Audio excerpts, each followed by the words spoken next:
Dalam kehidupan yang serba cepat dan penuh dengan aktivitas, tekanan, praktik mindfulness menjadi semakin penting sebagai cara untuk meningkatkan kejernihan pikiran dan kesehatan emosional. Mindfulness mengajarkan kita untuk memusatkan perhatian pada momen saat ini atau the present moment dengan penerimaan tanpa syarat. Apa saja manfaat dari mindfulness yang sangat luar biasa? Kita akan bahas beberapa manfaatnya di video kali ini. Disimak sampai akhir ya.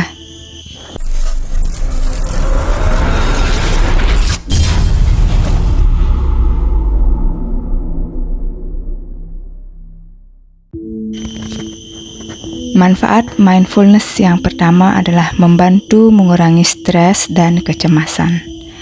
Dengan mengarahkan perhatian kita kembali ke momen saat ini atau the present moment, kita dapat mengarungi kecenderungan untuk terperangkap dalam kekhawatiran tentang masa depan atau penyesalan atas masa lalu. Dengan meningkatkan kesadaran terhadap pikiran dan perasaan kita dapat belajar untuk menghadapi tantangan hidup dengan lebih tenang dan adaptif. Jadi, sadari pikiran kita dan fokuslah dengan momen saat ini. Jika pikiran kita mulai meloncat ke sana dan kemari, berusahalah untuk menyadarinya dan kembalikan ke momen saat ini dan nikmatilah momen saat ini. Manfaat yang kedua adalah mindfulness membantu kita untuk memiliki ingatan yang kuat atau dengan kata lain bisa mempertajam daya ingat. Nah, seorang ahli saraf dari Harvard Medical School yang bernama Sarah Lazar melakukan penelitian dengan individu yang telah lama berlatih meditasi atau mindfulness, dan hasil penelitiannya menunjukkan bahwa meditasi dapat membantu memperlambat dan dalam beberapa kasus bahkan mencegah penipisan korteks prefrontal yang berkaitan dengan penuaan. Nah, korteks prefrontal adalah bagian otak yang bertanggung jawab atas fungsi motorik, pemecahan masalah, kontrol impuls, perilaku seksual, dan memori. Penelitian ini mengidentifikasikan bahwa proses penuaan yang sering dikaitkan dengan penurunan memori dapat diminimalisir atau dikurangi melalui praktek mindfulness harian. Jadi harus rutin ya. Selain itu, penelitian menyimpulkan bahwa individu berusia 40-50 tahun yang berpartisipasi dalam penelitian memiliki jumlah materi abu-abu yang setara dengan peserta yang berusia 20-an sampai 30-an. Nah, hal ini dapat sangat membantu untuk meningkatkan daya ingat, terutama bagi individu yang memiliki riwayat keluarga dengan Alzheimer atau penyakit pikun. Jadi kalau kita rutin melakukan meditasi setiap hari dengan rileks dan memfokuskan pikiran dapat mempertajam daya ingat kita. Siapa mau yang pikun, ayo kita belajar lebih aktif dan rutin untuk bermeditasi biar tidak pikun. Nah, manfaat yang ketiga, mindfulness dapat membantu kita dalam proses belajar. Menurut Sarah Lazar, mindfulness dapat membantu hipokampus kiri, area otak yang aktif ketika seseorang berusaha mempelajari sesuatu yang baru. Di area ini, baik memori maupun kemampuan kognitif berada, dan mindfulness adalah teknik bagi mereka yang benar-benar berguna dalam jangka panjang. Oleh karena itu, jika kita secara konsisten melakukan meditasi, maka kita akan memiliki ketebalan kortikal pada hipokampus yang juga akan terus bertambah volumenya, sehingga kemampuan belajar akan meningkat. Istilahnya, kita akan menjadi lebih cerdas, otak kita itu lebih cepat untuk mencerna sesuatu hal yang baru. Jadi bagus banget buat kita-kita yang pengen mempelajari sesuatu hal yang baru. Jadi lakukanlah mindfulness secara rutin dan teratur.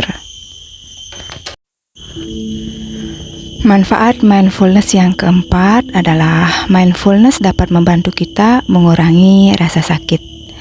Mindfulness dapat membantu mengurangi rasa sakit, baik itu sakit yang serius ataupun penyakit cedera yang tak disengaja atau kram, misalnya kram menstruasi.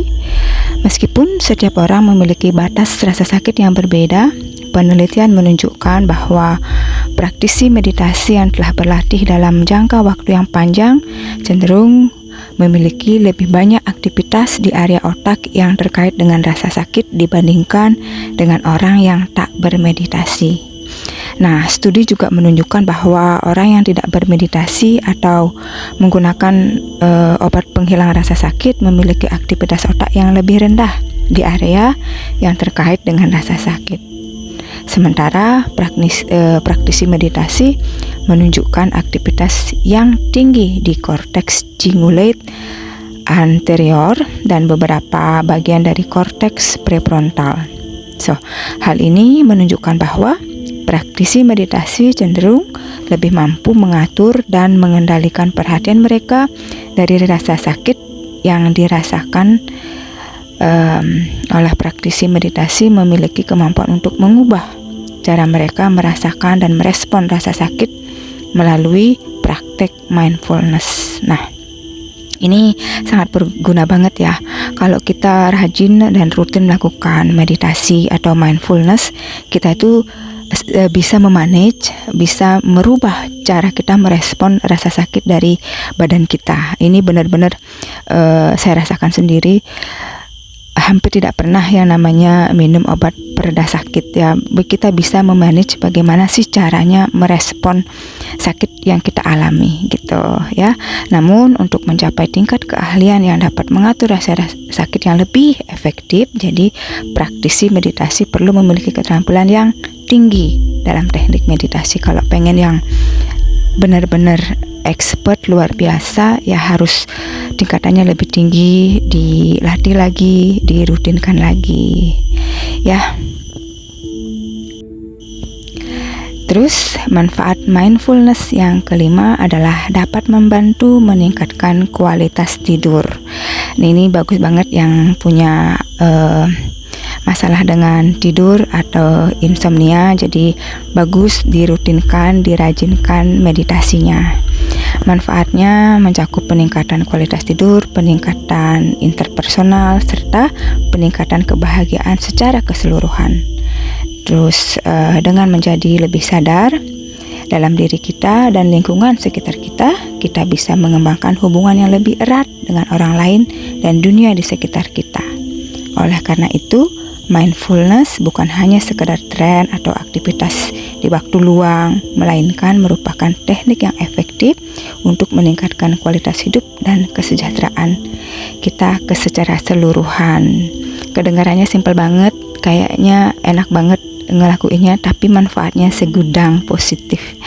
Jadi saya saranin untuk teman-teman semua, luangkan waktu 10 menit setiap hari untuk melatih mindfulness atau meditasi dan rasakan hasilnya dalam beberapa bulan ke depan. Pasti ketagihan.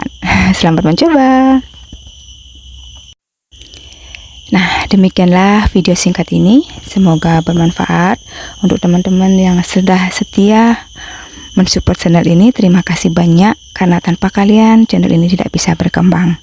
Kalau kalian suka dengan video-video seperti ini, untuk teman-teman yang baru pertama kali mendengarkan video ini, bantu kami dengan subscribe, like, share, dan positif komennya. Terima kasih.